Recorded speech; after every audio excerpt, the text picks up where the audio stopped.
Hi guys, kain tayo ng kakanin guys, iraid sa Bisaya. Balanghoy na kamuting kahoy siya guys, na ginawa siyang iraid. So ito yun guys, ito binalot lang to sa ito sa anahaw. Anahaw to, iko binalot ng anahaw. Tapos meron dito mani. Hilaw pa to guys, o di pa to niluto, pero kain na ni Princess. Ito luto nito. Ito yung hilaw. Dala to nila Ate Florence guys, galing sa Masbate. Parating lang nila kanina.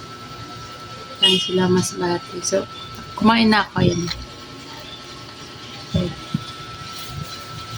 Ayun. Masarap siya. Nakakain na ako ng craving ko guys. Nakikrib ako, ito lang palang nahanap. So, ito guys, yung kamuting kahoy na ginawang iraid guys. Ito yung ganito din pagkain namin sa probinsya nung panahon walang-wala pa kami.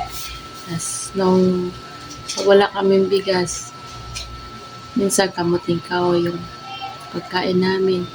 Tapos, minsan, kapag nagsawa na kami sa kamuting kahoy, kinagawa namin iraid, o di kaya puto. Nagawa namin ganito. Tapos, o di kaya puto. Ganun pa rin kamuting kahoy pa rin. Tapos, yung mani guys, bihira lang din kami nakakain ng mani.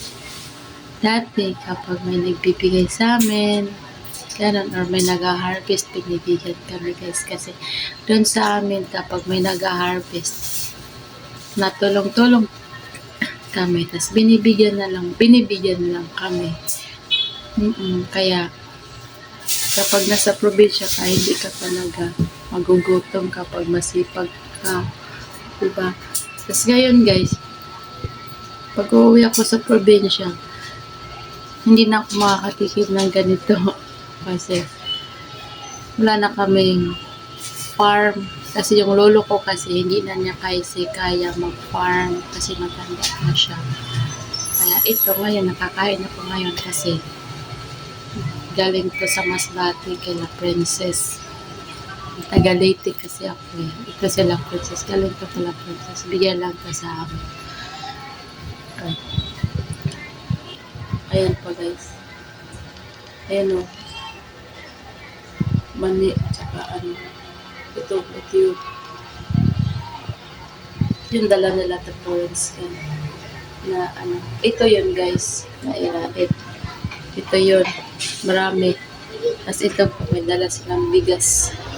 Kunti naman. Tapos, ay, nagsaing.